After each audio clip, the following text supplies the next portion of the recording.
This is Ted Kelly with another Ted's Hospitality Minute. Hope you guys are doing great today. Hey, today we're going to talk about a third piece where we're talking about the AHLA standards for safe stay.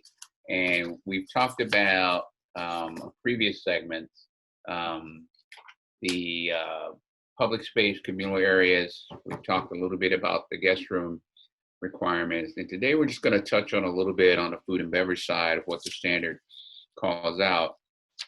And by the way, I think the standard is very thorough in all of the recommendations that they're making in terms of what we can do to prevent having germs or virus-free environment, right? And from a food and beverage standpoint, you can expect to see a lot less in terms of buffet servings where, you know, folks are just kind of helping themselves and going through the line. That's probably going to be a thing of the past, at least for a while. And you're going to see a lot more folks probably driven to things like the grab and go area, or folks are going to probably be using room service a lot more. And the interesting thing with the room service is they'll probably try to figure out a way to have no contact with that.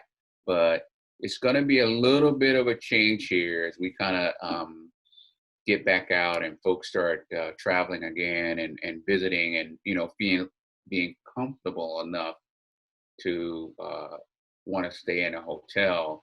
But from a food and beverage area, you can see those kind of changes are going to be implemented. There'll be a lot more cleaning, obviously, and sanitizing. Probably one of the big things you'll see is that if it is a sit-down restaurant, the rearranging of the furniture, the tables, and how many folks will be allowed in an establishment at one time is going to be reduced to you know, something that's a lot more manageable in terms of keeping folks at a safe social distance, right? Some of the other things that's mentioned is the enhanced cleaning of the contact services in a restaurant, the utensils. What you'll probably see is a lot less stuff on the table because they're not going to want to put a whole bunch of items, i.e. Forks, spoons, and those types of things on a table. They'll wait for you to be seated and then bring those utensils to you. It may even be something where they go to a disposable type utensil so that they don't have an opportunity for viruses to contact it on metal forks or what have you.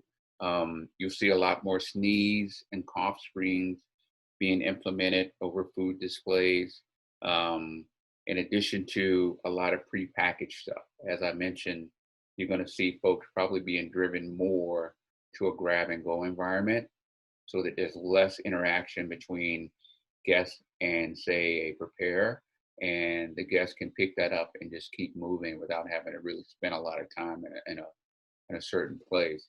But in addition to all of these little modern little pieces and changes that they're going to implement, the one key thing that's being stressed throughout the AHLA standard is that there's a new heightened awareness of cleaning. Sanitizing, disinfecting is going to be probably premarital number one.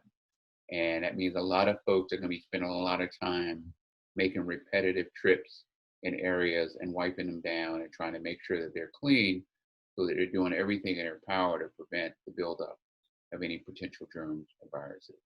So here's another Ted's Hospitality Minute. You can find me at hashtag Ted's Hospitality Minute on LinkedIn or YouTube.